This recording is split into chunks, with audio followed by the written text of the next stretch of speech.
Bien, vamos a empezar ahora con la primera clase de consulta de la unidad 1 en función de los temas que habíamos enunciado en el aula virtual relativos a esta clase.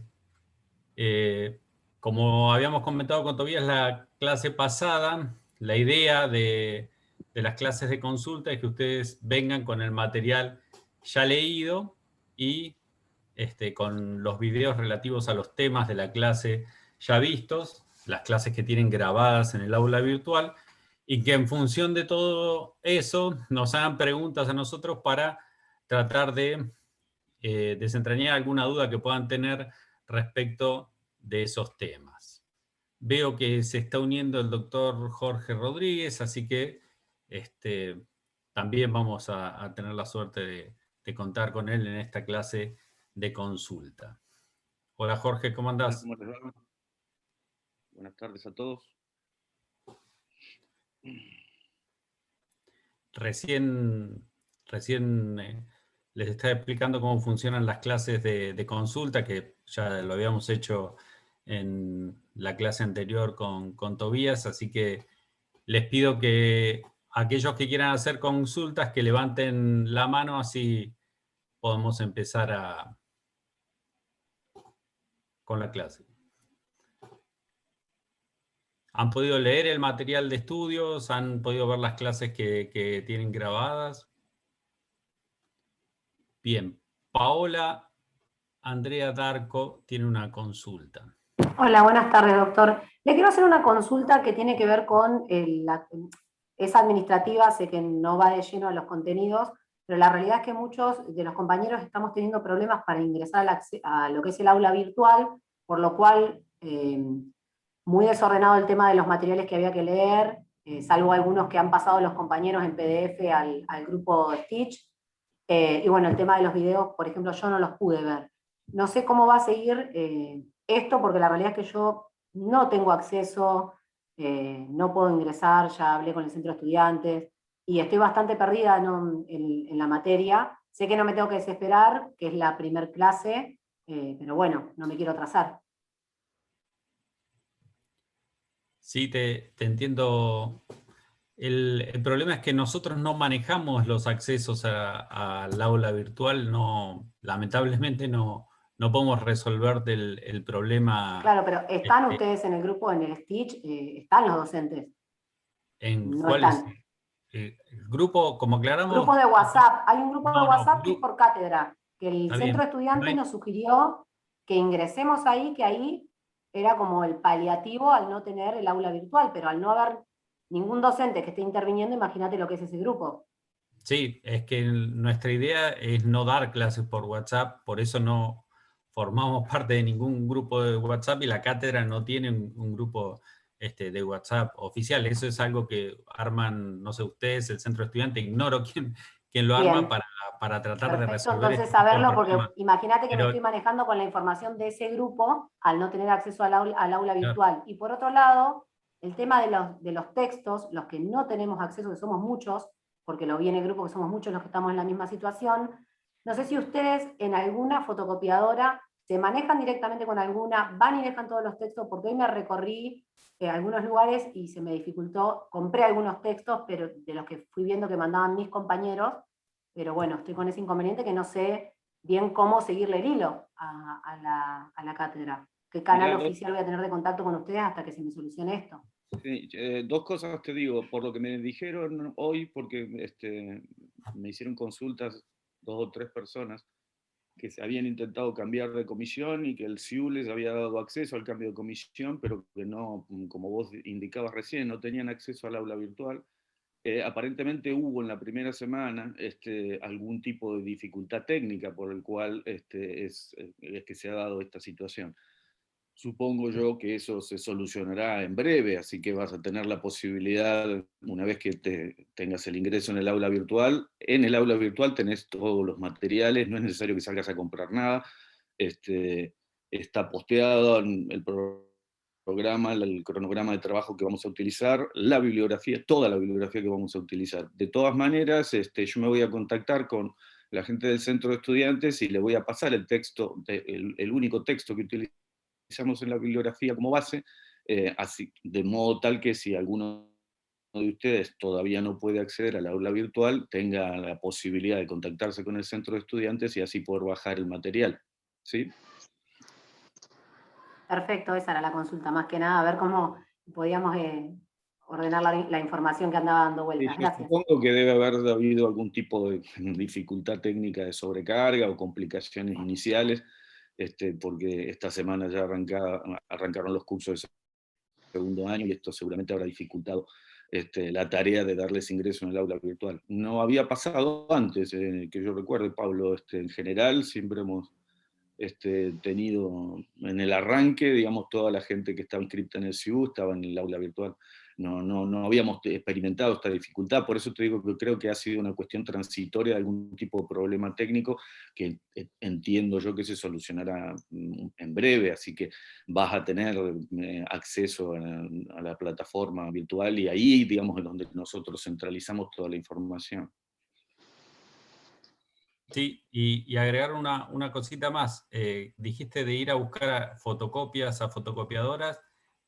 Como está todo en la página, nuestra recomendación es que no vayas a una fotocopiadora y le digas, dame todo lo que es para teoría general del derecho, porque puede que te vendan un montón de cosas que en última instancia no te sean útiles. Y trates de basarte sobre todo únicamente en la bibliografía que es obligatoria y en la que en el programa, como explicábamos en la clase anterior, aparece como complementaria.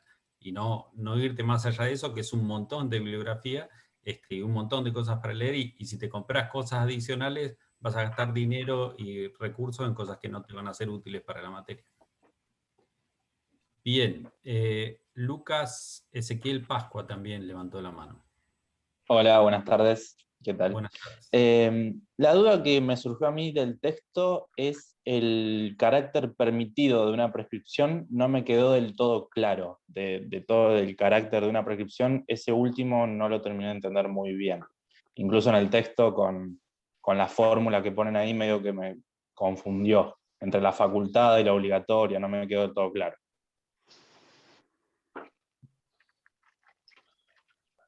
Jorge. Sí, no. Vos entendés en qué consiste lo que sería el carácter obligatorio y el carácter prohibido, ¿eso lo entendés? Sí, eso es claro, sí.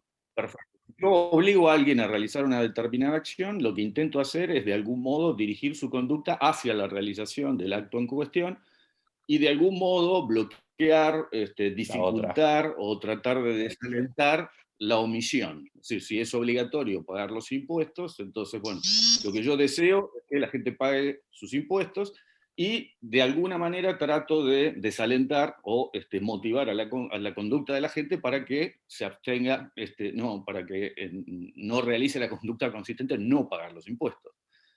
En el caso de una prohibición las cosas funcionan exactamente igual. Yo trato de dirigir la conducta del destinatario de esa prescripción hacia la no realización de una determinada conducta y de alguna manera trato de desalentar la realización del acto. Es decir, si decimos, por ejemplo, una norma que prohíbe matar, yo lo que intento hacer es que la gente no mate y por consiguiente trato de desalentar de algún modo la realización de la conducta matar. ¿Hasta ahí vamos bien?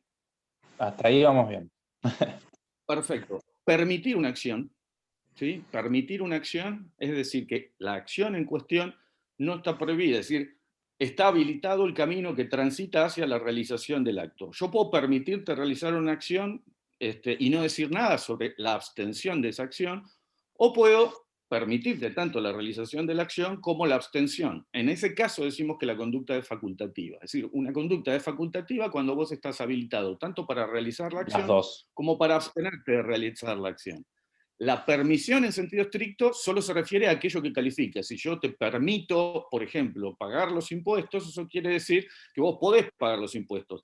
Pero no pagar los impuestos no está permitido, está prohibido. ¿Se entiende? Ahora, toda conducta que es obligatoria, a la vez, digamos, debería considerarse permitida. Si no, tendrías un conflicto de normas. ¿Se entiende lo que digo? Perfecto, ahí me quedó mucho más claro.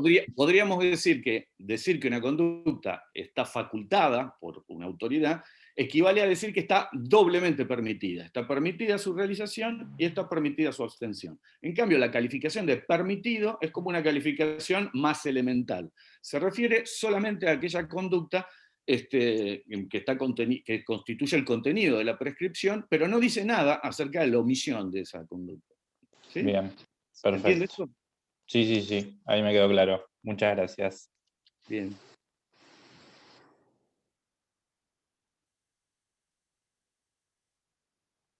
Paula Luzolino. ¿Qué tal? Buenas tardes.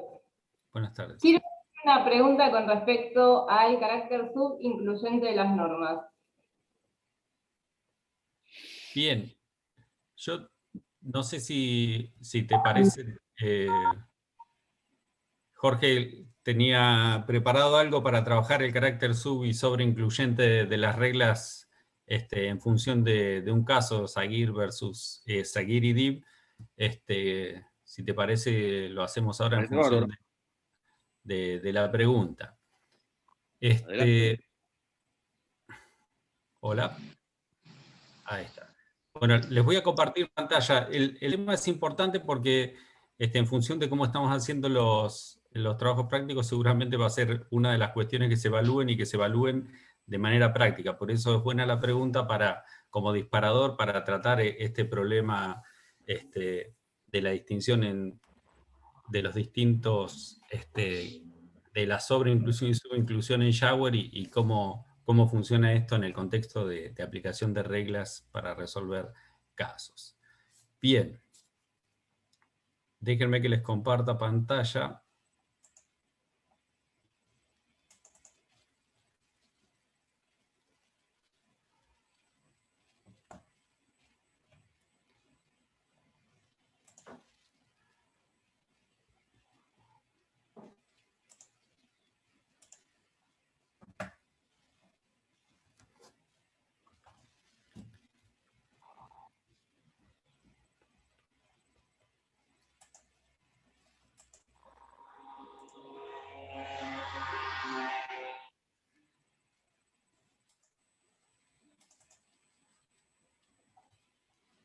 ¿Llegan a ver ahí lo que estoy compartiendo?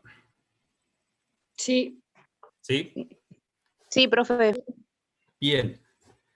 El caso que vamos a utilizar para hablar del carácter sub y sobreincluyente de las reglas es un fallo dictado por la Corte Suprema el 6 de noviembre de 1980, la carátula de Zaguir y Dib, en donde la Corte resolvió autorizar la donación de un riñón de una menor de edad, a la que solo le faltaban 2 meses para cumplir 18 años, a su hermano, y resolvió esta la Corte pese a que el artículo 13 de la ley 21.541, en esa época, en la época del fallo, disponía lo siguiente, se los leo.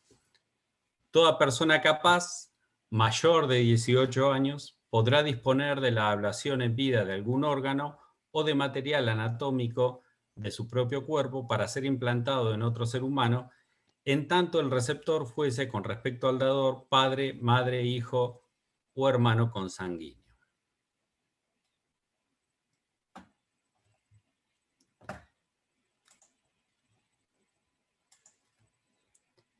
Como parte de la justificación para dictar su decisión, la Corte sostuvo lo siguiente, que si bien la ley 21.541 precisa las distintas condiciones que han de cumplirse para permitir el trasplante entre personas vivas, entre ellas las que deben reunir el dador, no debe omitirse que el espíritu que motivó la sanción de esa norma y el fin último por ella perseguido consisten primordialmente en proteger la vida del paciente, permitiendo que, al no haber otra alternativa terapéutica para la recuperación de su salud, se recurra a la ablación e implantación de órganos. Bien, este es entonces el caso que nos interesa para trabajar las nociones que nos presenta Shower. Lo primero que tendríamos que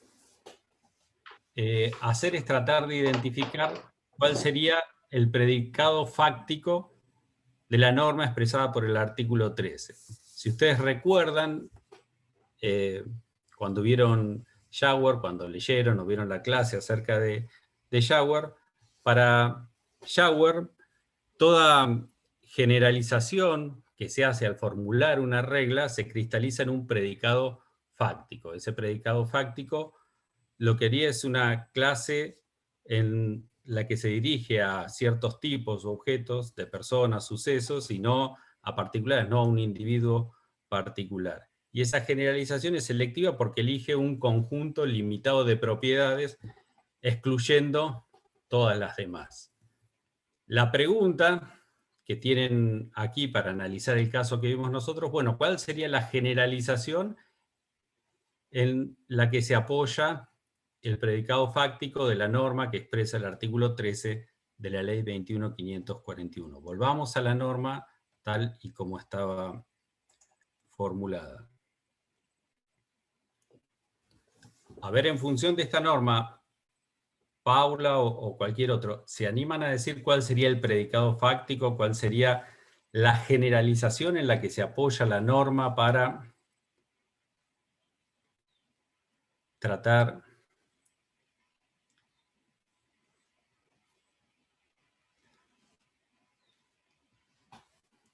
¿Paula? Cuando habla de que toda la persona capaz mayores de 18 años. Bien, esas serían dos propiedades relevantes para tomar en cuenta cuando se estaría autorizado para realizar la donación de un órgano. Yo creo que no serían las únicas propiedades, que faltaría una propiedad adicional relativa al dador, al receptor, perdón, que está expresada al final de la norma. Se podría agregar, si bien esto me parece que puede reconstruirse o bien como parte del contenido o bien como parte de la condición de aplicación, quizás la manera más clara de hacerlo es decir que el predicado fáctico, la condición de aplicación que permite a nosotros determinar cuándo estamos en presencia de una persona autorizada para realizar una donación, serían las dos propiedades que vos dijiste muy bien, Paula. Una, que el dador sea una persona capaz. Dos, que el dador sea una persona mayor de 18 años. Y tres, que el receptor sea padre, madre, hijo o hermano consanguíneo del dador. Serían estas tres condiciones las que constituyen el predicado fáctico que nos permiten a nosotros determinar bajo qué condiciones esta norma autoriza donar un órgano. ¿Me siguen hasta aquí? ¿Alguien quiere hacer alguna consulta?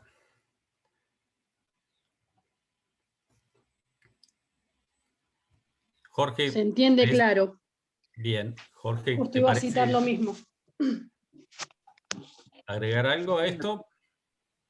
No, vamos, perfecto, Pablo, me parece. Bien.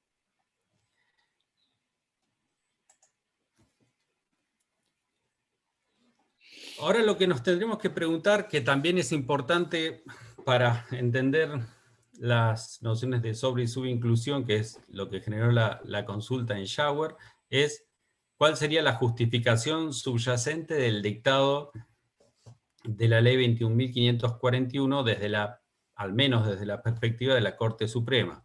Siempre, de acuerdo con la presentación de Shower, toda generalización en la que se apoya una regla se realiza teniendo en mira un propósito, alguna finalidad que se busca satisfacer o lograr a través del dictado de la norma.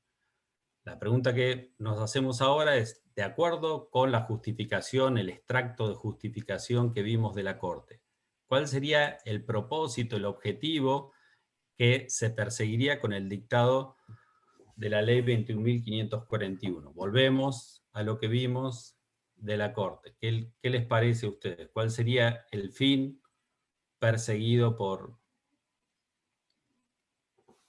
la norma de acuerdo con lo que dice la Corte? Proteger la vida del paciente. Bien.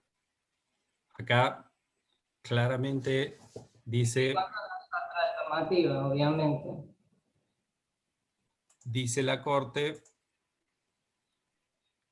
que el espíritu que motivó la sanción de esa norma y el fin último por ella perseguido consisten primordialmente en proteger la vida del paciente, permitiendo que al no haber otra alternativa terapéutica para la recuperación de su salud, se recurra a la ablación o implantación de los órganos. Bueno, para poder distinguir bien entre sobreinclusión y subinclusión como dos experiencias recalcitrantes que se pueden producir a la hora de aplicar una norma a un caso, tenemos que tener bien en claro entonces esta distinción previa entre cuál es el predicado fáctico de la norma y cuál es su justificación subyacente. Porque las experiencias recalcitrantes precisamente van a surgir cuando la solución que deriva de lo que establece la norma y de los casos que cubre el predicado fáctico de la norma no coincida con lo que establece la justificación subyacente. Una experiencia recalcitrante es una experiencia problemática en la que, si nos fijamos en la norma, nos da una solución, y si nos fijamos en la justificación subyacente, en el propósito que se persigue con el dictado de la norma, la solución es distinta y opuesta.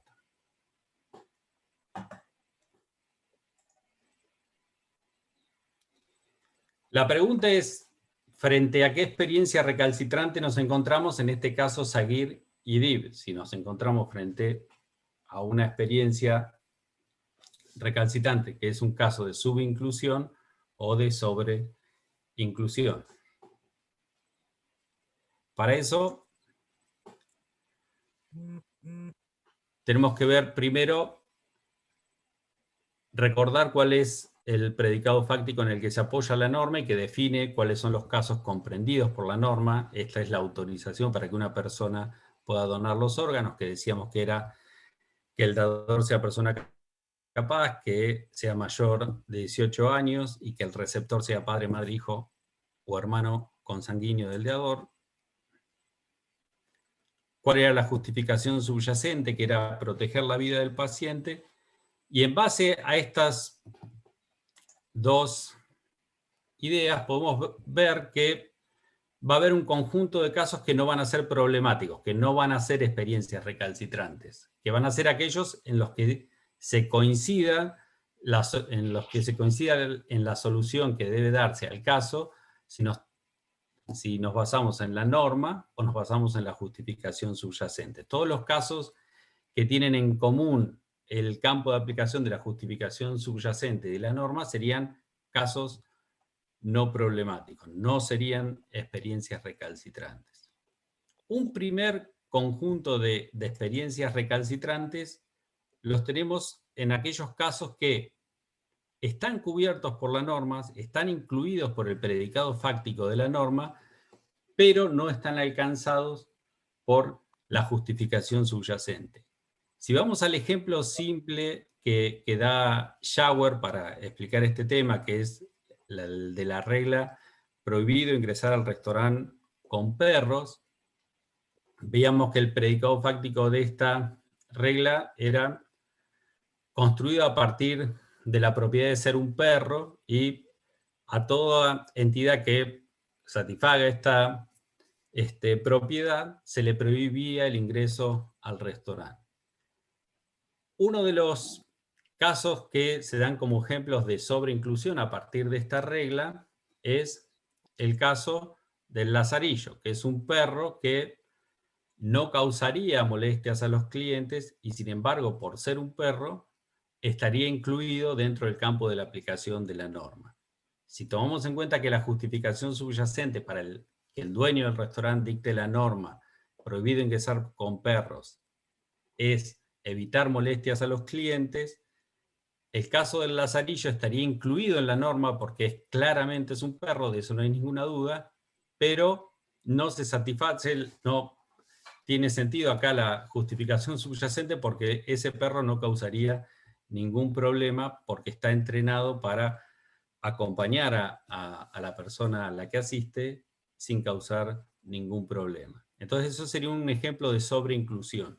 Un caso que está alcanzado por la norma, pero que no está cubierto por la justificación subyacente.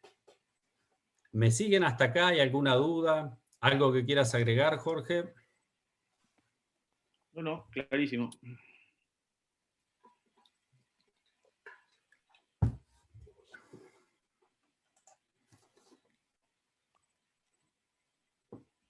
Otro ejemplo de una experiencia recalcitrante serían los casos de subinclusión, que serían casos que la norma no incluye, es decir, que no están abarcados por el predicado fáctico de la norma, pero que sí quedan comprendidos por la justificación subyacente. En el caso del ejemplo de Shower sería el ejemplo del lobo o de un oso. Si alguien quiere entrar al restaurante con un lobo o con un oso, esa entidad no estaría alcanzado por el predicado fáctico de la norma, porque el predicado fáctico habla de perros.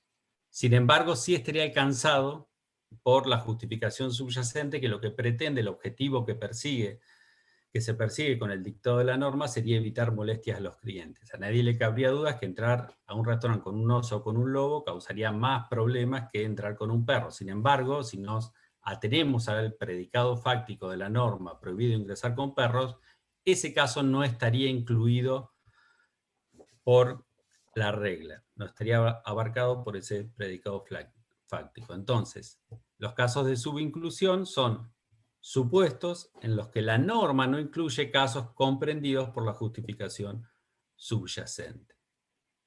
¿Se entiende ahora, Paula, que esta fue la duda que originó tu consulta?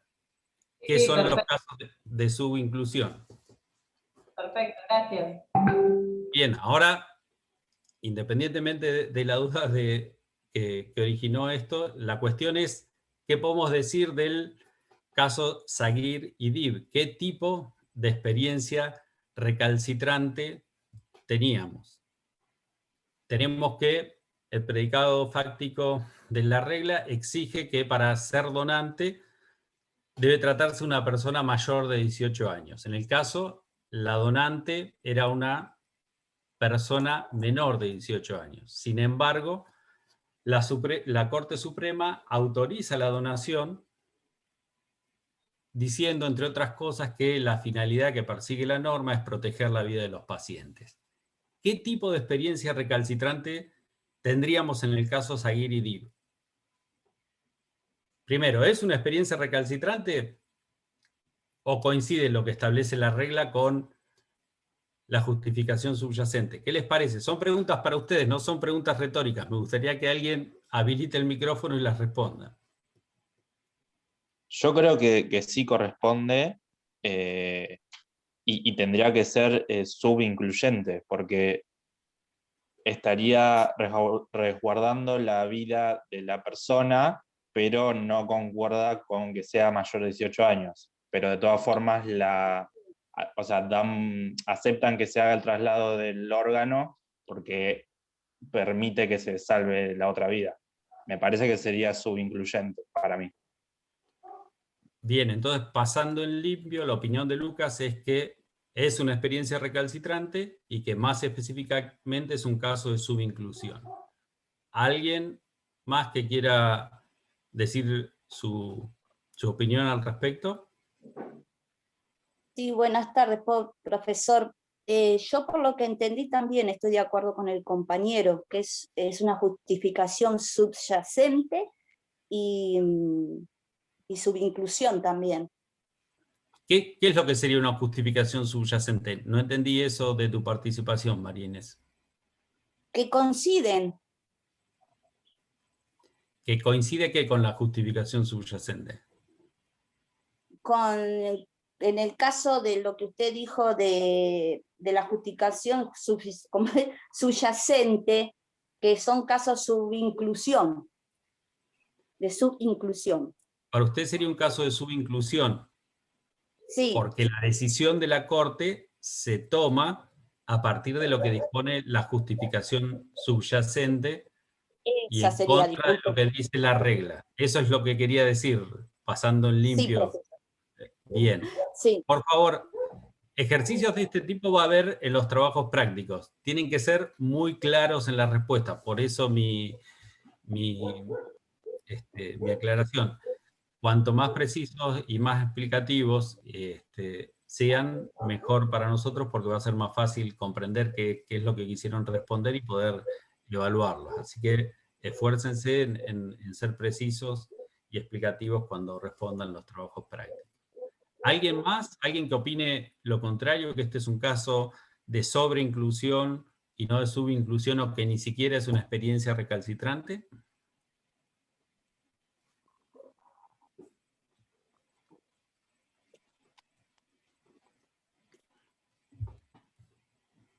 Yo creo que quizás también podría considerarse sobre incluyente en el caso que se tome el órgano que al ser de una persona menor de 18 años le vaya a hacer mal a la persona a la que va a ser trasplantado.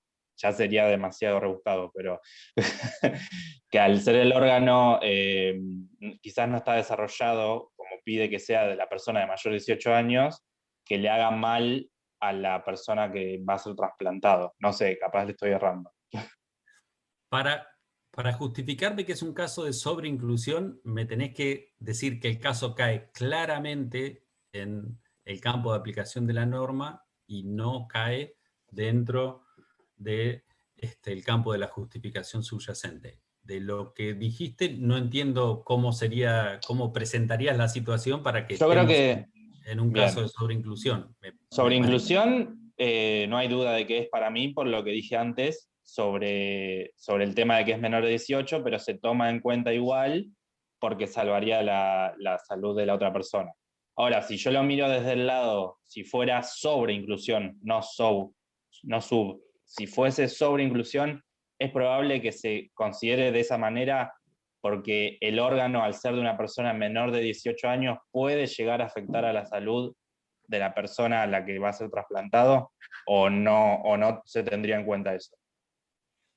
Creo que lo que él está planteando, Pablo, sería un ejemplo diferente, digamos. ¿Cómo podríamos encontrar una situación con relación a la norma que fuera de sobreinclusión? Lo que él está poniendo como ejemplo, suena medio raro el ejemplo, como él mismo decía, pero no está mal, me parece. Sería un supuesto que quedaría comprendido dentro de los términos de la regla, pero que en el caso concreto provocaría una situación que no concordaría con la justificación subyacente, porque no sería en beneficio de,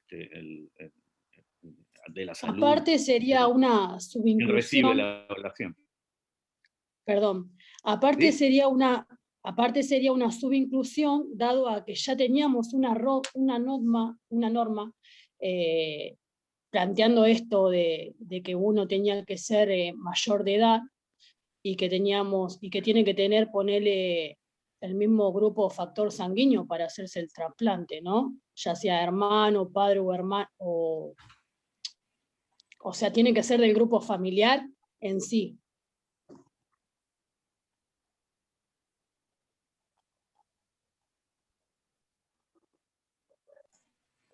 No, no sé si llego a entender bien qué es lo que querés decir. Como recién explicaba Jorge, lo que está diciendo Lucas es proponiendo otro caso que sí pueda ser visto como un ejemplo de sobreinclusión. En tu caso no llego a entender, no sé, Jorge, si vos de la misma manera que con Lucas podés hacer una interpretación de esto. No, sí, yo tampoco entendí muy bien. Que yo decía sí, que subincluyente sería, como quien dice, adaptarse a lo que ya anteriormente la norma, como quien dice, plantea, ¿no? De que uno tiene que tener determinadas condiciones como para que eso se pueda llegar a realizarse, ¿no? En ser mayor de 18 años, mirá, por ahí. Sí. El punto que trata de remarcar Schauer es que puede haber una discordancia entre, digamos, el texto de una norma y aquello que se ha perseguido o que se ha buscado como finalidad dictarla. Y la cuestión que plantea Schauer con esto de las subinclusiones, que pueden darse casos en los cuales no existe una correspondencia exacta entre los resultados que se producirían si yo aplico directamente la norma tal como ha sido formulada en el lenguaje, si yo contrasto esto con lo que fueron la finalidad o el motivo que me inspiró a mí para dictar esa norma. Entonces, puede haber situaciones de discordancia en cualquiera de estos dos sentidos que indica Schauer y que tan claramente presentaba en el gráfico Pablo. Es decir, situaciones que quedan cubiertas por la regla, pero que en realidad no están alcanzadas por la justificación subyacente. Es decir, si yo aplico la norma en ese caso, aplico lo que dice el texto de la norma, pero en realidad ese supuesto no estaba justificado. La aplicación de la norma no está justificada en función de cuál fue la finalidad que yo perseguía al dictar la norma. Y puede haber situaciones, estos serían los casos de sobreinclusión, y puede haber situaciones inversas en las cuales una norma no alcanza a un determinado caso, no cubre un cierto caso, pero sí ese caso quedaría cubierto por la justificación subyacente, y esa sería una situación de subinclusión. El punto, digamos, relevante que trata de remarcar Schauer con todo esto es esta situación, que cuando aplicamos normas, como las normas se formulan en el lenguaje, porque este es el punto central, digamos, que se está analizando en toda esta cuestión, ¿qué vínculo existe entre las normas y su formulación en el lenguaje? Cuando vos das a conocer una norma en el lenguaje, quedás de alguna manera presa en el modo como estás expresando eso en el lenguaje. Y a lo mejor el lenguaje que vos utilizás para tratar de formular una norma en la que estabas pensando hace que existan este tipo de situaciones de discordancia entre la finalidad que vos querías buscar y lo que dijiste, digamos, el modo como vos formulaste la norma en el lenguaje.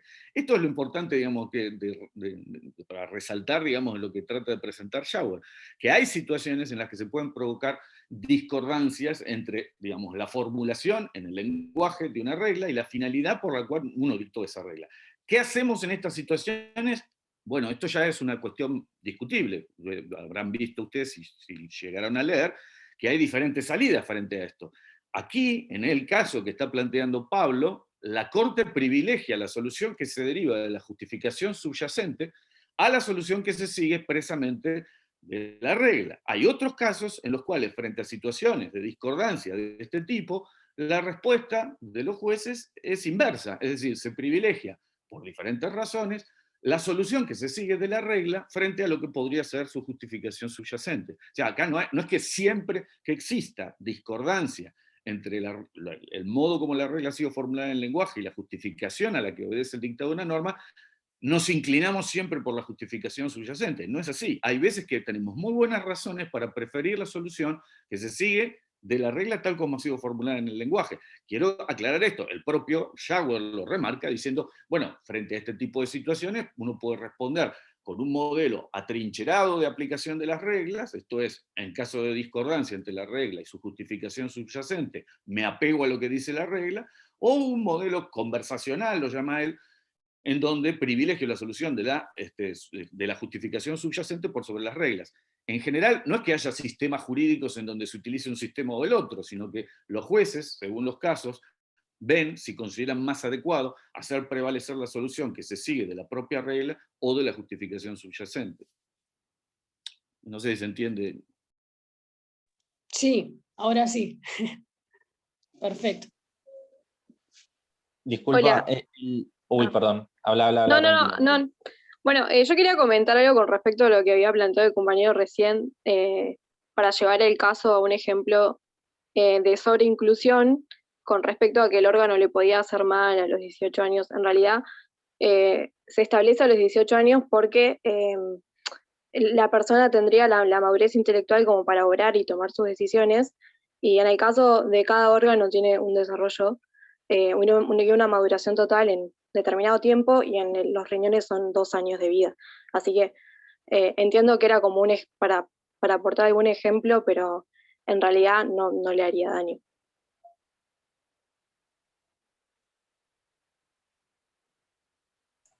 Bárbaro, gracias por la aclaración, Verónica. Acá en esta última diapositiva tienen la conclusión, que sería coincidente con lo que venían diciendo, que el ejemplo es un ejemplo de subinclusión, porque la donante, al ser menor, no tendría permitido efectuar la donación de sus órganos de acuerdo con la norma, y sin embargo, la justificación subyacente lo permitiría, al menos la interpretación de la justificación subyacente que brinda la Corte, porque esto también es una cuestión que puede generar problemas, cuál es la justificación subyacente de una norma, pero bueno, desde el punto de vista de la Corte, la justificación subyacente permitiría esa donación para proteger la vida del paciente. Así que esa sería la idea de la distinción entre estos dos tipos de experiencias recalcitrantes que distingue Jauregg. Agrega también una tercera que tiene que ver con cómo interpretar a las reglas, pero bueno, eso lo dejamos para que lo vean y cualquier cosa nos preguntan en la clase que viene. Volvemos, si les parece bien, a la ronda de consultas generales con la gente que tiene levantada la mano. Tengo a Ludmila, que ya tenías una pregunta desde la clase pasada, si no me equivoco. Sí, igual ya la contestaron recién, así que ya. Otra cosa que tenía también, recién no me quedó claro, el atrincheramiento de las generalizaciones, que está el modelo convencional y el modelo atrincherado, creo, si no me equivoco. Quería saber en qué consiste cada una de esas, de esos modelos, porque no los entendí bien. Recién Jorge lo explicó en función de una de las preguntas. Bueno, cuando estamos frente a una experiencia recalcitrante, ¿cómo reaccionamos frente a esa experiencia y cómo resolvemos el caso? Tenemos la norma que nos brinda una solución y la justificación subyacente que nos brinda una solución opuesta. Y básicamente habría dos modelos distintos para reaccionar, uno el conversacional y otro el atrincherado. El conversacional es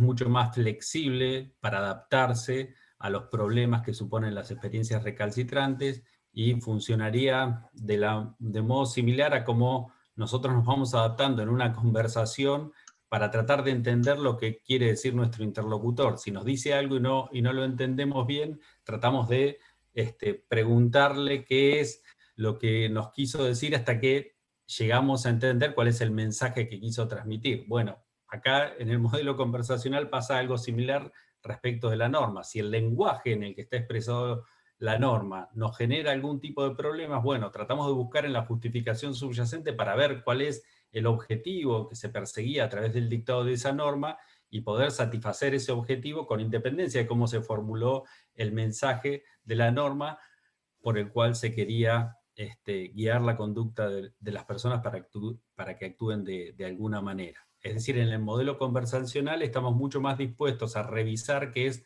lo que dice la regla en su lenguaje y ver a través de esa regla cuál es la justificación subyacente y en última instancia aplicar esa justificación subyacente, que es lo que parece hacer la Corte en este caso que dimos como ejemplo. Independientemente de que la regla parecía establecer un límite rígido de quién podía ser donante o no en función de su edad, la Corte buscó en la justificación subyacente a través de esa regla para tratar de justificar, bueno, en este caso parece que conviene dejar de lado esto porque sería muy rígido actuar de esa manera y proteger la vida del paciente y autorizar la donación. En cambio, en el modelo atrincherado se le da mucha más relevancia al lenguaje en el que están expresadas las normas, y no se está dispuesto tan fácilmente a dejar de lado lo que establece la regla y el lenguaje que esa regla utiliza para basarse en la justificación subyacente. Por eso se dice que se toma la regla misma como una razón para actuar, incluso si no es aplicable la justificación a la que ella subyace. Y esa regla sería, de algún modo, opaca a su justificación subyacente. La idea del atrincheramiento de las reglas es, digamos, frente al modelo conversacional, parece, y sobre todo teniendo en cuenta el caso que tomamos como ejemplo, parecería como una modo de resolver conflictos que no sería adecuado, pero en contextos en los cuales puede no ser del todo claro cuál es la justificación subyacente, o está en disputa cuál es la justificación subyacente, darle autoridad a lo que establece la regla en virtud de por quién ha sido formulada y quién ha sido dictada, es algo que tiene mucho más sentido del que puede parecer a primera instancia, que no es completamente irracional basarse en lo que establece la regla con independencia de lo que puede decir la justificación subyacente. Y creo que Jorge, vos lo dijiste, estos son dos modelos extremos y hay posiciones intermedias. No es que tenemos que elegir uno de los dos, sino que podemos, en contextos de toma de decisiones, ver alguna manera de dar lugar en alguna medida a las dos intuiciones que subyacen estos modelos de toma de decisiones. Sí, creo que esto también varía dependiendo de la rama del derecho que se considera, del tipo de decisiones, del tipo de norma que se esté tomando en consideración, porque en este caso, digamos, la Corte se inclina por una solución que supone desconocer, digamos, la letra del artículo, porque el artículo restringe claramente la posibilidad de donar órganos si alguien es menor de edad, atendiendo a cuál sería la justificación subyacente. O sea, lo que hizo fue ampliar una autorización. Imagínense si en lugar de ampliar una autorización sobre la base de la justificación subyacente, yo quisiera ampliar, por ejemplo, una prohibición, una norma penal. Esto suena mucho más problemático, digamos, suena bastante dudoso, digamos, que un juez pretenda justificar meterme en una cárcel sobre la base de una aplicación de sancionando una conducta que en realidad no queda comprendida en ninguna norma penal, pero al juez se le ocurrió que la justificación subyacente del dictado de una determinada norma amparaba el hecho de que mi conducta también se considerara prohibida, y pese a que mi conducta no encuadra claramente en el texto de ningún artículo del Código Penal, me meten en una jaula. Esto suena mucho más problemático. Por eso digo, no es que en un sistema jurídico impere el modelo conversacional y en otro impere el modelo atrincherado, sino que dependiendo del tipo de norma de que se trate, dependiendo de la rama del derecho de que se trate, hay veces que estamos dispuestos a conceder más a la justificación subyacente de las normas que a su propio texto, y otras veces que no parece justificado que pensemos en cuál podría haber sido la justificación subyacente de una norma para hacer variar los resultados, pese a que se trata de un caso claramente comprendido en el alcance de una regla. Esto varía, esto depende, y hay veces que hay buenos argumentos para apoyarse en el propio texto de la norma, y hay otras veces que tenemos que flexibilizar la aplicación de una norma pensando en cuál ha sido la finalidad por la que se la dictó. Pero aunque el caso, digamos, que toma Pablo es un caso claro en el que parece que la decisión a la que llega la Corte es una buena decisión, y es una decisión en la cual la Corte no aplicó lo que decía el texto de la regla, en otros supuestos esto no parece para nada justificado. Por eso digo, tengan en cuenta esto, porque a primera vista sonaría que el modelo conversacional es mejor, es más lindo, tiene mejores resultados. No es así, no es siempre así. Sí, claro, que creo que ya la entendí mejor, pero más o menos lo que estaría pensando, que si, por ejemplo, que la chica que quería donar, que, por ejemplo, que sea mayor, ponele ella, que tenga 18 años, esto ya sería un modelo atrincherado entonces, porque ahí ya estaría a favor de la regla. ¿Es así? No, ahí vos estarías aplicando el texto de la regla, pero en ese, digamos, tiene sentido hablar de esto, de un modelo atrincherado o un modelo conversacional de aplicación de reglas, cuando se dan situaciones de discordancia entre lo que dice la regla y lo que dice la justificación subyacente. Si en el ejemplo la chica no hubiera sido menor de 18 años y hubiera querido donar, satisfacía todas las condiciones legales, y además el caso estaba amparado por la justificación subyacente de beneficiar, digamos, al donatario, al que recibía el órgano, no habría ninguna discordancia entre la regla y su justificación subyacente. Por eso ahí no tiene sentido hablar de si esto es un modelo conversacional o trincherado, porque la distinción tiene sentido, claro, insisto, cuando hay una discordancia entre la regla y la justificación subyacente. claro. Cuando hay coincidencia, lo que haces es aplicar la regla y además estás aplicando la justificación subyacente. Claro, la aplicación subyacente, perdón, la aplicación subyacente se aplica en la, ¿cómo se llama? La inconcordancia, por La así justificación decirlo. subyacente. La justificación subyacente se aplica en esto de que la chica era menor de edad. ¿Está bien? Exacto. Claro. Okay.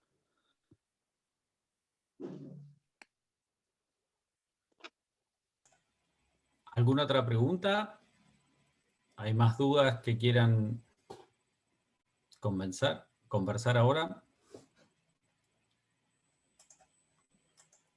Pablo, en la clase pasada vos habías empezado a contarles algo, a charlar algo sobre clasificaciones de reglas, von Wright. No. En la clase pasada fue simplemente para instarlos a que se pongan a leer, a ver las clases y que vengan con muchas dudas hoy. Lucas... No, porque en ese caso estaría bueno, digamos, si tienen alguna duda sobre por lo menos la clasificación central de las normas que se plantea en la bibliografía, que es la de von Wright, estaría bueno que lo charlemos un poco. Lucas levantó la mano. Hola de nuevo. A mí me gustaría, si es posible, saber un ejemplo de textura abierta, que lo mencionaste antes. Si no, espero para la próxima charla del jueves, pero si se puede tocar un poquito por arriba porque no me quedó del todo claro, que sería la tercera experiencia recalcitrante. Sí, la textura abierta tiene que ver con cómo se interpretan las generalizaciones que subyacen a las reglas, que tanto, y esto vale tanto para las reglas descriptivas como para las prescriptivas. Una generalización puede ser vista como una generalización universal en la que se entiende que cubre todos los casos y cada uno de los casos que caen incluidos dentro de esa generalización, es decir, que no estaría sujeta a excepciones. Sería todos los casos y solo los casos cubiertos por esa regla, y en cambio es probabilística cuando cubre los casos que quedan comprendidos por la generalización, pero estaríamos dispuestos a decir que no serían en todos los casos, por ejemplo, en todos los casos de los perros. Si vamos al ejemplo de los perros de Jauer, una generalización sería leída como universal cuando decimos que son todos los perros y son los perros los que quedan cubiertos y alcanzados por la generalización en la que se apoya la regla. Y sería probabilística si decimos que, bueno, en términos generales, los perros quedan alcanzados por esta generalización, pero estamos dispuestos a aceptar que puede haber algunos casos de perros que no queden incluidos por ella. Entonces, en el caso de la generalización probabilística, estamos dispuestos a que exista cierta textura abierta en la norma como para habilitar casos excepcionales. En cambio, si la tomamos como una generalización universal, no es así. Jorge, si quieres precisar. No, solo para aclarar que en términos generales, más allá del uso que le da Jauer a la expresión textura abierta aplicada a este problema, en general la textura abierta del lenguaje como problema semántico es una suerte de vaguedad potencial, es decir, hay términos que tienen un cierto margen de vaguedad, en el sentido de que hay casos claros de aplicación de una cierta expresión y otros casos que resultan problemáticos, la distinción alto, bajo, lindo, feo, tienen casos claros de aplicación, pero esos conceptos tienen margen, digamos, en el cual hay una zona oscura en la que no sabemos si aplicar o no aplicar la expresión.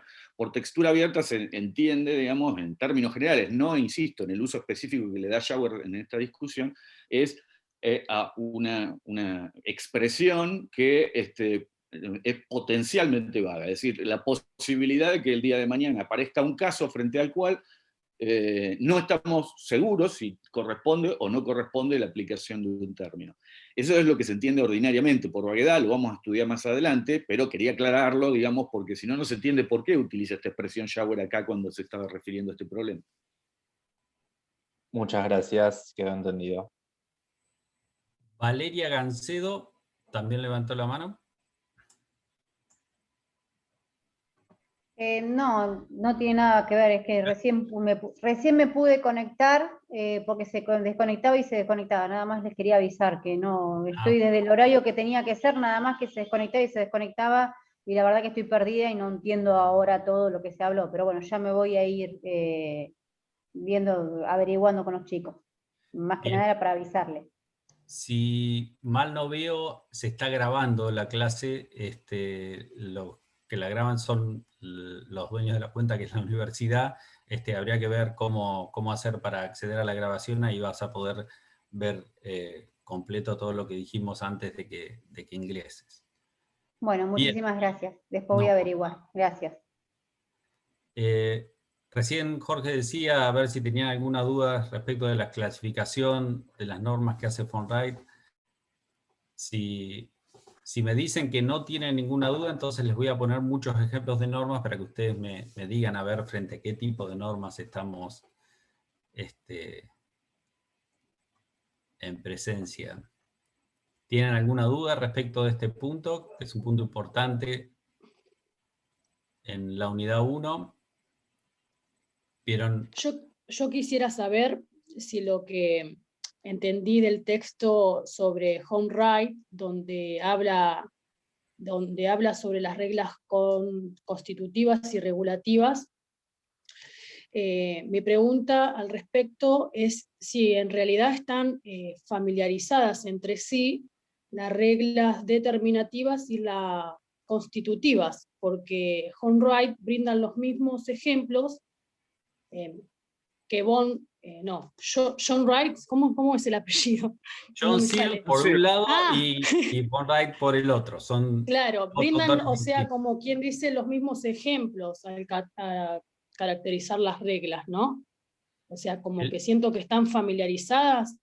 El punto que se quiere tratar ahí en esa parte del texto es hacer, digamos, una clarificación, después de tener en clara la clasificación de Von Wright, ver, digamos, algunas otras propuestas de clasificación de las reglas para compararlas con la de Von Wright y ver si se sostiene lo que dice Von Wright. En el caso de Searle, lo que hace Searle es distinguir entre las reglas regulativas y las reglas constitutivas, y si bien en el caso de las reglas constitutivas se asimilan a lo que Von Wright denomina como reglas determinativas, tienen componentes que son similares.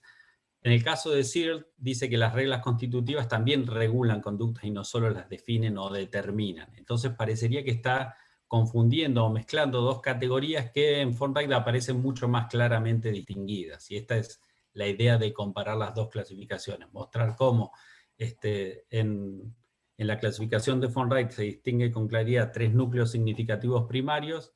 De un lado, las reglas determinativas y del otro las prescripciones, y en cambio en Searle, si bien se distingue entre reglas constitutivas y reglas regulativas, hay algún componente de las reglas constitutivas que parece confundirlas con lo que serían las prescripciones o las reglas regulativas en términos de Searle, y no es tan clara la distinción. En Von Wright es más clara, él utiliza una oposición entre primero uso descriptivo y uso prescriptivo del lenguaje para establecer un límite en el campo de significado de la expresión norma, y después en el interior del campo de significado de la expresión norma utiliza otra oposición que es entre uso prescriptivo, donde se encontrarían las prescripciones, y uso no prescriptivo del lenguaje, y tampoco descriptivo, porque si no, no estaríamos hablando de normas, en donde ubica tanto a las normas determinativas y a las normas técnicas. En este punto parece ser bastante más precisa la propuesta de Von Wright que la de Searle. Jorge. Perfecto.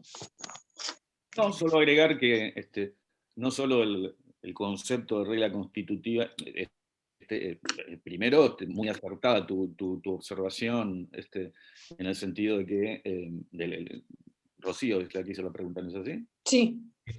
Sí.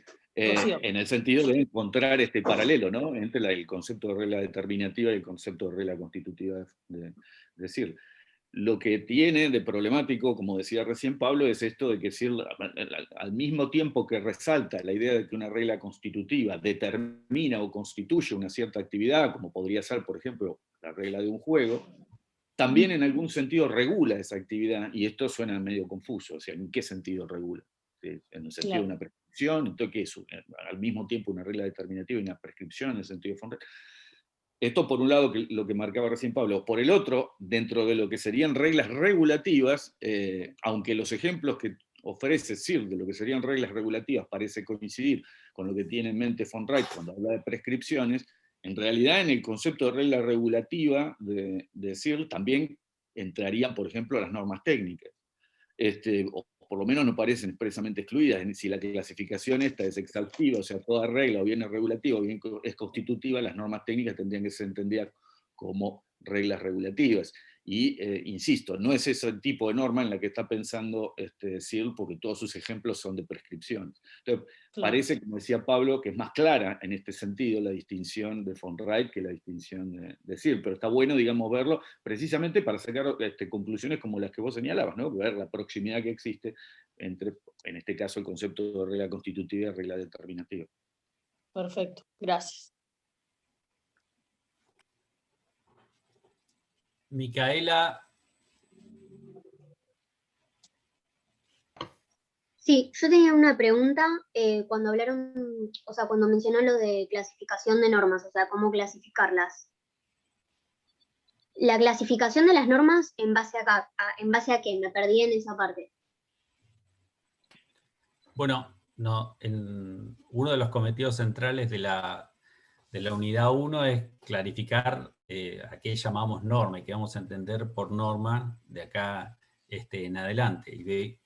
Y a partir de la propuesta de Fonreit de cómo responder esta pregunta, de cómo analizar el significado de la expresión norma, vemos que esta expresión es problemática porque tiene el problema de la ambigüedad y de la vaguedad, y Fonreit nos da elementos para primero entender bien en qué consisten estos problemas y después para tratar de mitigar o limitar los problemas de la ambigüedad y de la vaguedad que tiene la noción, el campo de significado de la noción norma.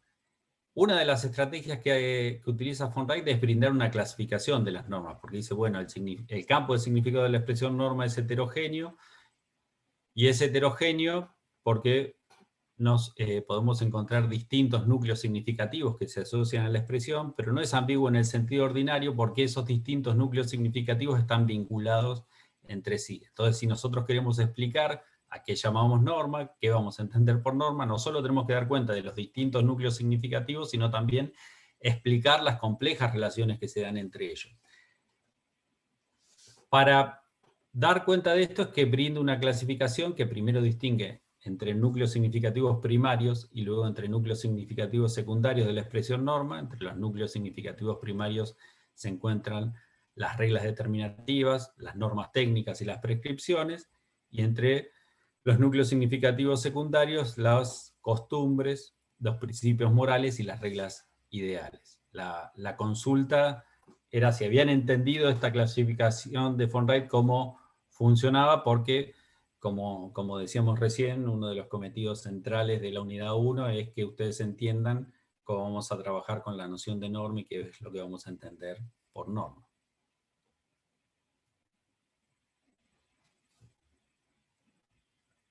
Gracias.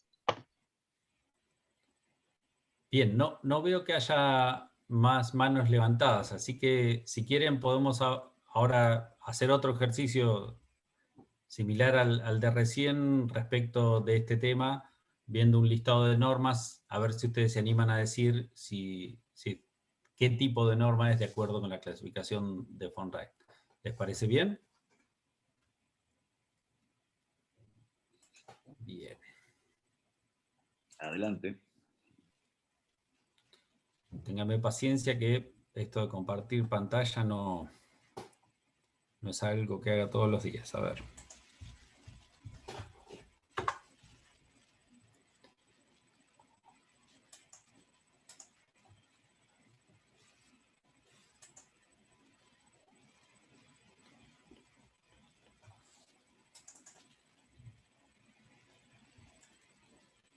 ¿Ahí se ve bien? Sí, profe. Sí. Bien. Bueno, acá tenemos una norma del Código Civil y Comercial de la Nación, es el artículo 25 y dice lo siguiente. Menor de edad es la persona que no ha cumplido 18 años. Este código denomina adolescente a la persona menor de edad que cumplió 13 años. ¿Qué les parece? ¿Qué tipo de norma es de acuerdo con la clasificación de von Wright?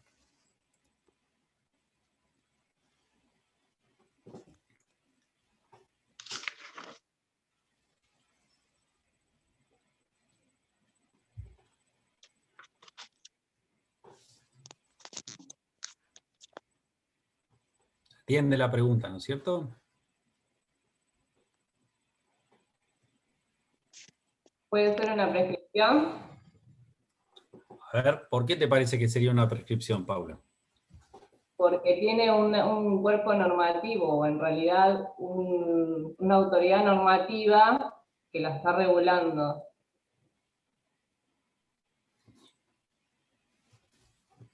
¿Y eso es suficiente que haya una autoridad normativa que dicta la norma para que estemos en presencia de una prescripción? No, no es la condición suficiente. La autoridad tendría que pretender que ciertos sujetos se comporten de determinada manera. ¿De qué manera pretendería la autoridad normativa que se comporten los sujetos de acuerdo con esta norma? Para hacer una prescripción, no solo tendría que haber una autoridad normativa, sino tendría que ser voluntad de la autoridad normativa dirigir la conducta de los sujetos normativos a los que va dirigida la norma para que se comporten de acuerdo con su voluntad. Mi pregunta es, ¿de qué manera pretende? Si es una prescripción, ¿no? Capaz que no lo es. En caso de por ahí no cumplirse ese tipo de reglamento, hay una sanción. O sea, se dicta una sanción a partir del incumplimiento de ese mandato. Pero acá no, mi pregunta de recién iba a que lo que nos está diciendo la norma no es que nos comportemos de determinada manera, sino en todo caso es de cómo tenemos que entender a qué vamos a llamar menor de edad y a qué vamos a llamar adolescente. Entonces, parece que no encontramos este componente importante en una prescripción, es que la autoridad normativa pretende influir en la conducta de los sujetos normativos para que se comporten de determinada manera. En todo caso, lo que está diciendo la autoridad normativa es menor de edad, yo voy a llamar menor de edad a la persona que no ha cumplido 18 años, y yo voy a llamar adolescente a la persona menor de edad que cumplió 13 años.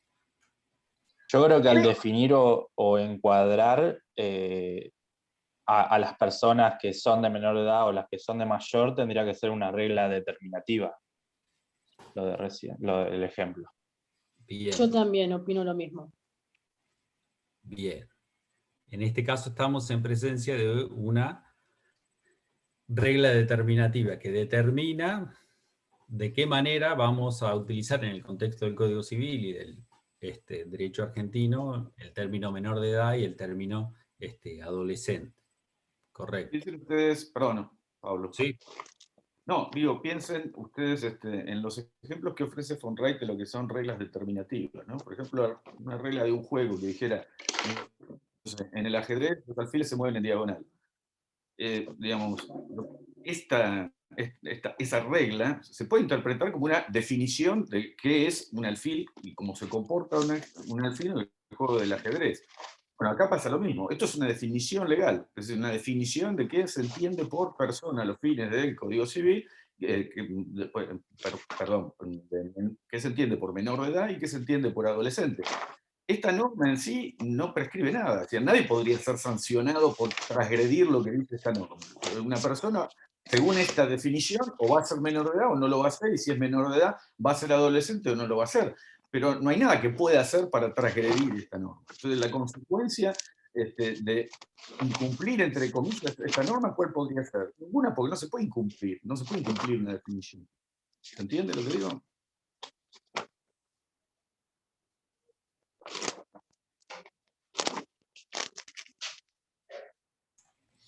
Bien, ¿alguna duda sobre lo que se dijo recién de este ejemplo? ¿O pasamos al siguiente?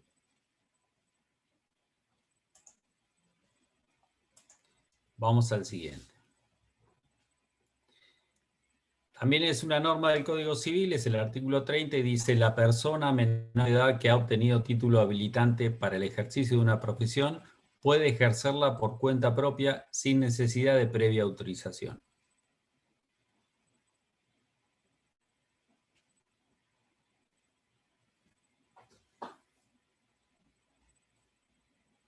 ¿Qué les parece? ¿Qué tipo de norma es?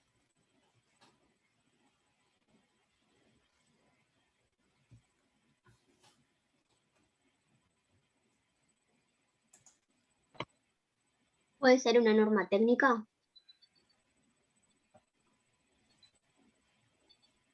A ver.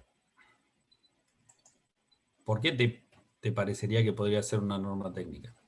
Porque tiene una estructura condicional, es decir, dice un antecedente y a partir de eso también pauta lo que puede o no puede hacer. Hay muchas normas que tienen estructura condicional y eso no es algo suficiente para poder decir que estemos en presencia de una norma técnica. Una característica de las normas técnicas es que son normas que se dictan o que se dan para guiar a las personas a que puedan acceder a ciertas finalidades, pero el acceso a esas finalidades que persiguen, a los objetivos que persiguen las personas, es algo que queda supeditado a la voluntad de las personas a las que va dirigida la norma. Y eso no parecería estar presente, digamos, en este caso. Esto no es un ejemplo de una norma técnica. Una norma técnica lo que hace es una norma porque orienta la conducta, pero orienta la conducta siempre y cuando el destinatario de la norma quiera acceder a una finalidad. Lo que le dice es, bueno, qué es lo que tiene que hacer si quiere alcanzar ciertos fines. En este sentido, las normas técnicas son optativas porque están supeditadas a su cumplimiento, a que el agente al que van dirigidas quiera lograr esa finalidad, y también se podría decir que son optativas en otro sentido, porque van a ser cumplidas siempre y cuando sean eficaces para lograr esa finalidad. Si la gente quiere lograr esa finalidad, pero se da cuenta que la norma técnica no le sirve para alcanzarla, entonces la va seguramente a dejar de lado por ser ineficaz. Esto sí ¿Qué es les una parece? ¿Cómo? Esto sí es una prescripción. Para mí también es una prescripción. Bien, dado que la autoridad, en este caso el Código Civil y Comercial de la Nación, dicta que la persona menor de edad que ha obtenido un título habilitante para el ejercicio de una profesión pueda ejercerla por cuenta propia, sin necesidad de previa autorización. ¿Está bien? correcto, es una prescripción. Es una prescripción en la que se está autorizando a los menores de edad que tienen un título habilitante a ejercer esa profesión, cuando en general los menores no tienen permitido ejercer profesiones. Y es como una excepción a una prohibición más general. A ver, me interesa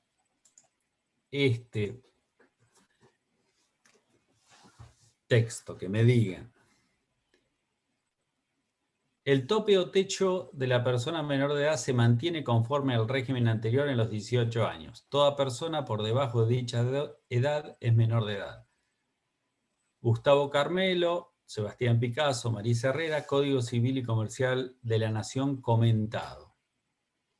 Y sigue la referencia. ¿Qué les parece a ustedes este enunciado? ¿Qué es? ¿En presencia de qué estamos?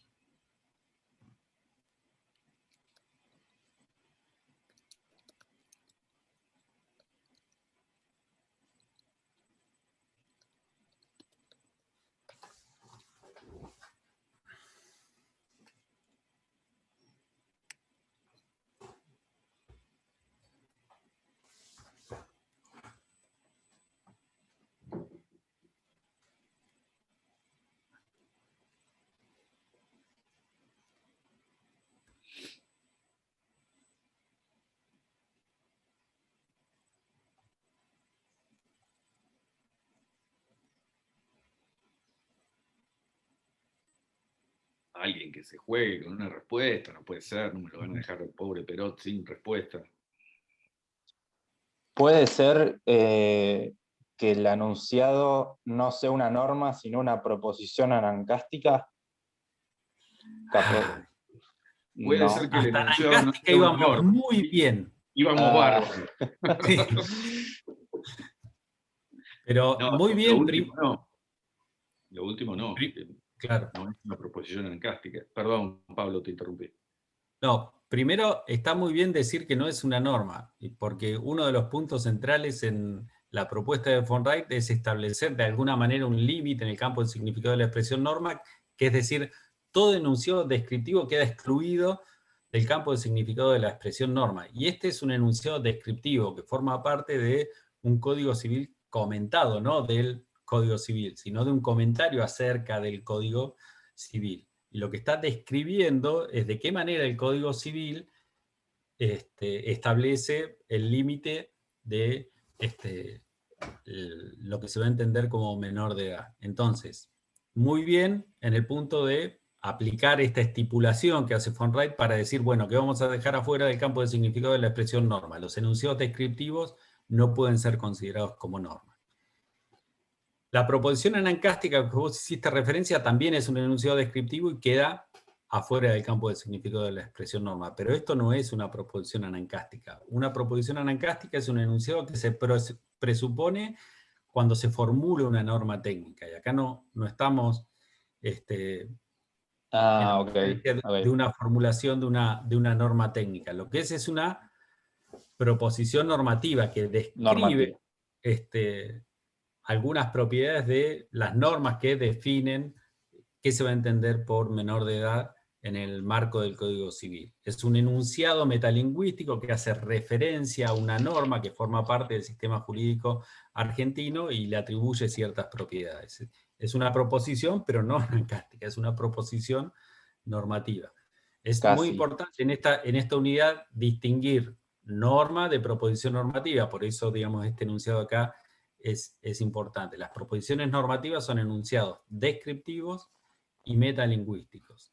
Descriptivos y por lo tanto susceptibles de verdad o falsedad, en función de lo que vimos en los artículos anteriores. Parece que este enunciado descriptivo es verdadero, porque está haciendo referencia a cómo se establece el límite de la mayoría y qué se entiende por menor de edad en el Código Civil. Y además es un enunciado metalingüístico en el que podría distinguirse un lenguaje objeto, que es la norma a la que se hace referencia, y un metalenguaje desde el cual se atribuyen propiedades o características a esas normas. Eso lo vamos a ver más adelante, pero es importante que ya tengamos en cuenta que en la propuesta de von Wright hay un paso importante que dar para distinguir las normas de las proposiciones normativas, que es establecer este límite claro en los enunciados que vamos a dejar afuera del campo de significado de la expresión norma. Jorge, perdón, te interrumpí, recién ibas a decir algo. No, solamente, todo perfecto lo que dijiste, solo para agregar, ¿por qué no es una proposición anancástica esto? Una proposición anancástica indica que cierto medio es una condición necesaria para obtener un determinado fin. Acá no se establece una relación de estas características, por eso que es una proposición, sí, porque es descriptiva, pero no es una proposición anancástica porque para eso tendría que tener esta característica, indicar que algo es condición necesaria para otra cosa. Esto no parece ser el caso de este enunciado. Porque si no, uno podría, a lo mejor, si fuera un enunciado que indica que algo es condición necesaria de otra cosa, uno podría pensar en una norma técnica cuyo respecto esto funcionaría como una proposición anancástica, pero que no tiene la estructura de lo que para von Wright sería una proposición anancástica. Nada más. Es muy importante, muy bien el ejemplo de Pablo, porque es muy importante que ustedes reparen en esta distinción que está comentada en la bibliografía, que también es una distinción que traza con mucha claridad von Wright. Otros autores la trazan con otra terminología. Nosotros hemos aprovechado la terminología de von Wright, que es, una cosa es una formulación normativa, es decir, el modo a través del cual se da a conocer a través del lenguaje una norma. Otra cosa es la norma, que sería aquello que expresa una formulación normativa, su significado, si ustedes quieren, para decirlo de una manera simplificada. Y otra cosa es una proposición normativa. Una proposición normativa, como decía Pablo recién, es un enunciado descriptivo que se refiere, que dice algo acerca de una norma o normas. Esta distinción es crucial, es muy importante para examinar muchos problemas teóricos que vamos a ver más adelante en la materia. Así que tengan bien en cuenta, bien en claro en la cabeza esta distinción entre estas tres cosas, ¿no? La formulación lingüística de una norma, la norma entendida como el significado, ya vamos a ver más precisamente qué, de esa expresión lingüística, y la proposición normativa como un enunciado descriptivo relativo a norma. Bien, nos quedan 9 minutos. A ver, veamos el siguiente enunciado. Para ver imágenes en 3D en este televisor, utilice las gafas pasivas Philips Easy 3D que se incluyen con el televisor. Manual de usuario, Philips, y siguen los modelos. ¿En presencia de qué estamos? Esta sí es una norma técnica, me parece. Sí, es Bien. una norma técnica. Bien, bien. Y a ver, para repasar lo que explicaba recién Jorge, de en qué consiste una proposición anancástica. Si esta es una norma técnica, ¿cuál sería la proposición anancástica que está presupuesta al formular esta norma técnica? En este caso sería que para ver el televisor en 3D, ponele, es necesario utilizar gafas pasivas Philips, o sea, para hacer Para algo... llegar a dicho fin. Claro, sí. Para llegar a tal fin, ponele, es necesario hacer otra cosa. O sea, presupone que ya para utilizar el televisor, las gafas sirven para utilizarlo. O sea, ya presupone esa verdad. Claro. Como decía recién Jorge, es importante en la Sería caracterización... una conducta, ¿no, profesor? Que teníamos que tener. Como decía Jorge recién, es importante en la caracterización de la proposición anancástica saber que son enunciados descriptivos, por lo tanto no pueden ser considerados como normas y hay que distinguirlas claramente de las normas técnicas. Las normas técnicas lo que buscan es orientar las conductas de las personas en la forma de un consejo o una instrucción, como es este caso, un ejemplo de una instrucción en un manual de usuarios, que es lo que tenemos que hacer si queremos ver en 3D el televisor. Y la norma y la proposición anancástica lo que hace es establecer, describir una relación causal y decir que algo es una condición necesaria para lograr cierto objetivo. Y en este caso, si nuestro objetivo es mirar imágenes en 3D en el televisor, lo que es condición necesaria es usar las gafas que se dan específicamente para ver en 3D. Entonces, lo importante es distinguir la instrucción que se da en el manual, que intenta orientar la conducta del usuario del manual para que sepa qué tiene que hacer si quiere ver en 3D, y después cuál es la información que presupone el autor del manual, el que escribió el manual, en el que se apoya esa instrucción que da. Esa información está condensada en la proposición anancástica que nos dice que para ver imágenes 3D es condición necesaria utilizar las gafas respectivas.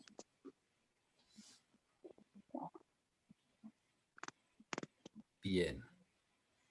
¿Alguna duda de este ejemplo? ¿Algo que quieras agregar, Jorge?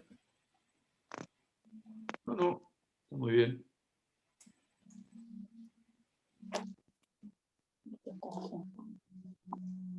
A ver, este último ejemplo y con esto terminamos. Para la inteligencia del texto de este código se tendrán presentes las siguientes reglas. Los términos firma y suscripción comprenden la firma digital, la creación de una firma digital o firmar digitalmente. Código Penal de la Nación Argentina, artículo 77. ¿Qué les parece? Puede ser que sea una regla determinativa. ¿Están todos de acuerdo?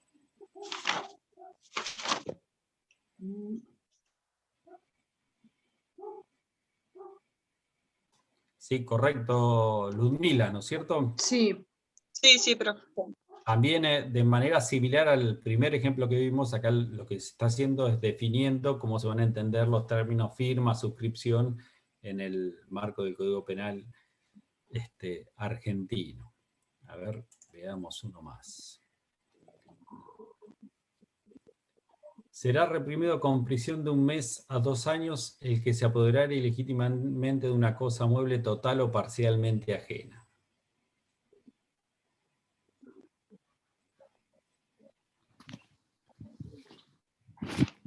Una prescripción puede ser. Sí. Claro. Puede ser una prescripción. Ay, disculpe. Bien. Correcto. ¿Qué es lo que está prescribiendo esa norma? Que si alguien toma algo antes, que si alguien ilegítimamente toma algo que no le corresponde, va a ser Será reprimido. sancionado, claro. ¿A quién va dirigida la prescripción?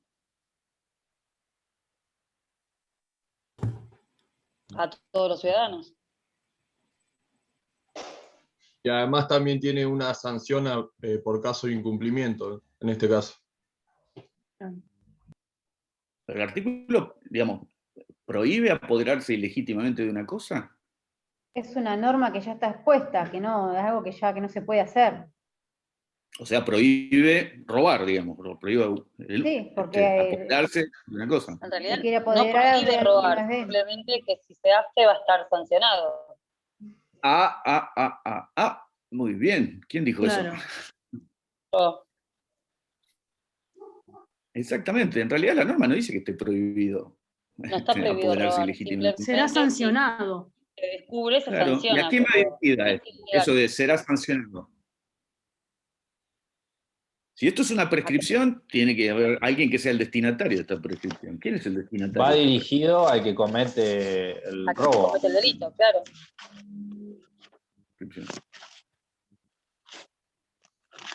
Si fuera así, tendría que decir está prohibido apoderarse ilegítimamente de una cosa. Y eso no es lo que dice la norma. La norma lo que dice es que hay que sancionar a la persona que realice esa acción. Hay que sancionarla. Será reprimido, claro. quiere decir, se lo ¿A quién debe se reprimir. apodere ilegítimamente de una cosa mueble total o parcialmente ajena? Claro. ¿Ese sería el destinatario? Sí. No. No, El al destinatario es acusado o al que encuentran haciéndolo. Porque eso lo puede hacer El cualquiera. destinatario no Es figura al que ahí, comete pero la infracción, una palabra. al ocupante o los ocupantes.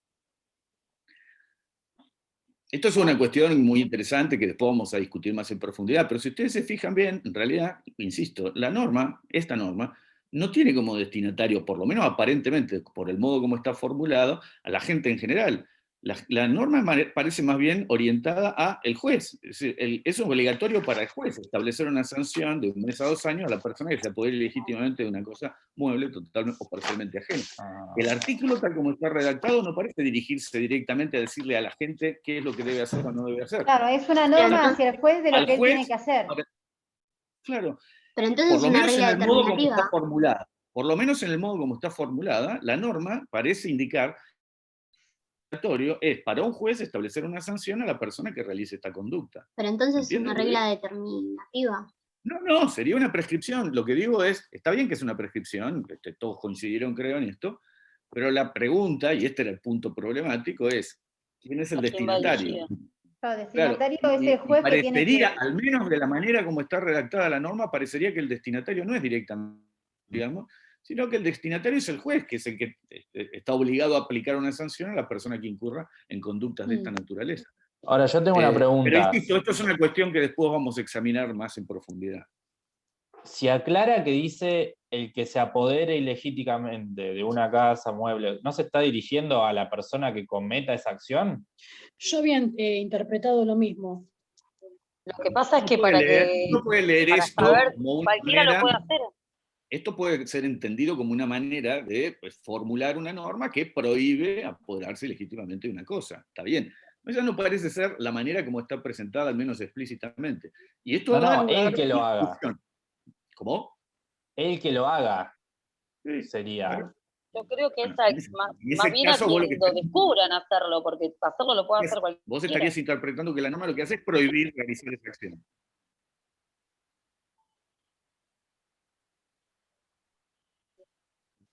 Sería, disculpen, ¿no? Porque yo mucho Pablo. no entiendo. Sería como una norma de ley, y disculpe mi léxico, ¿no? Porque no, estoy recién aprendiendo esto.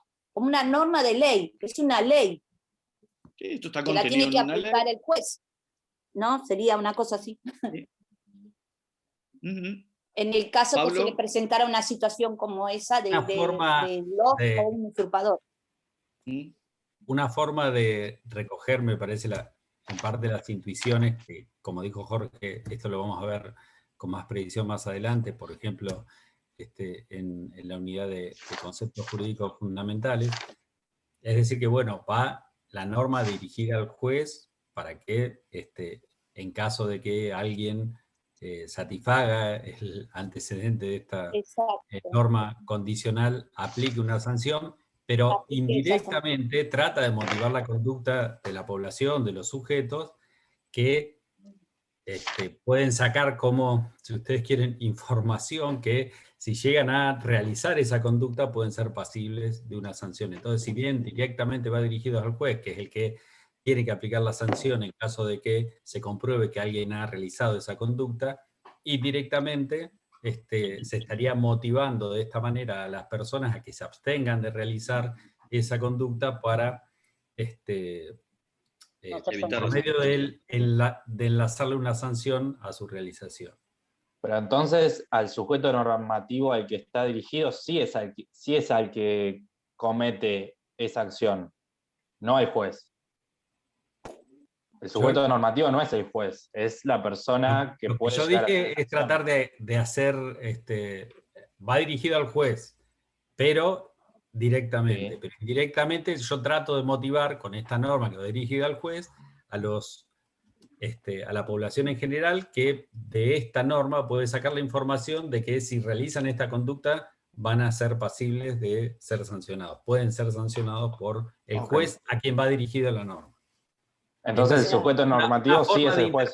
De interpretar, digamos, esta formulación como una prescripción que va dirigida al juez, pero que sin embargo de alguna manera motiva la conducta de las personas de forma indirecta, va a decir Kelsen, estableciendo una consecuencia negativa ante la realización de esta conducta.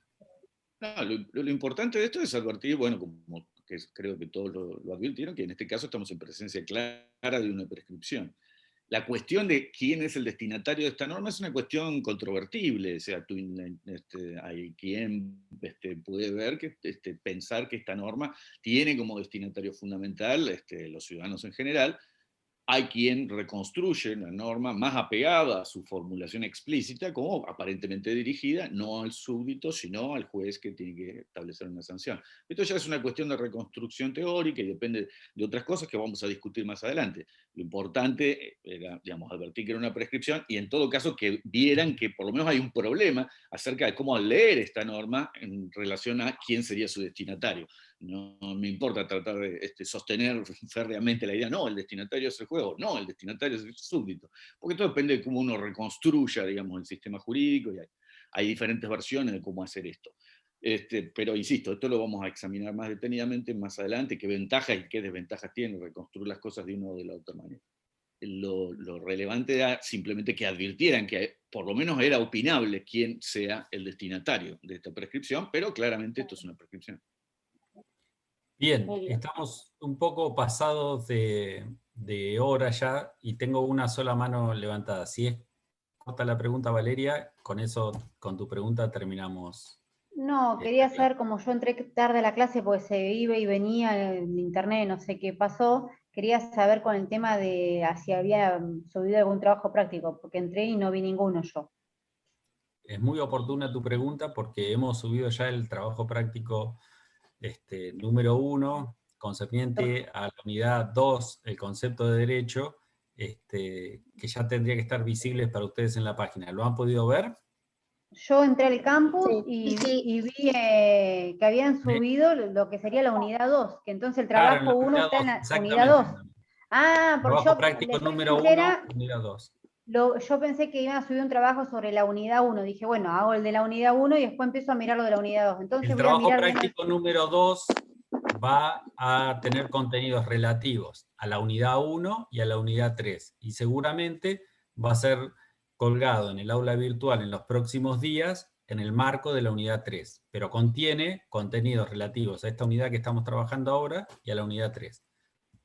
A ver, porque ahora me quedó una duda. Yo me imprimí todo lo de la unidad 1 y no encontré un trabajo práctico como para hacer. Estuve mirando los videos.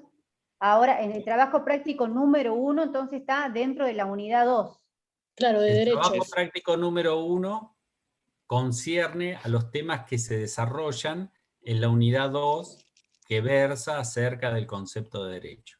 El trabajo práctico número 2 concierne a la unidad 1 y a la unidad 3, y lo vamos a estar colgando en el aula virtual, en el marco de la unidad 3, en los próximos días. Bueno. Entonces ahora hay uno solo para hacer, hasta el día de hoy. Lo voy a buscar en la unidad 2. Claro, se me mezclaron todas las cosas, perdón. Bueno, es que el primer trabajo práctico sea sobre la unidad 2 no deja de llamar a confusión, pero bueno, es así. Para trabajar las 3 primeras unidades hicimos solamente 2 trabajos, por eso hay uno que comprende los temas de la unidad 2, y hicimos otro que comprende los temas tanto de la unidad 1 como de la unidad 3. Pero claro, bueno, yo vi toda la unidad 1, la vi, lo que no miré todavía, que lo subieron ayer, la unidad 2, y claro, está dentro de la unidad 2, yo no lo encontré por eso. Listo, entonces, muchas gracias. Bien, bueno, los esperamos el jueves que viene a la misma hora para hacer otra clase de consulta sobre la unidad 1. Chao, hasta luego. Chao, hasta luego. Gracias. Chao, buenas tardes.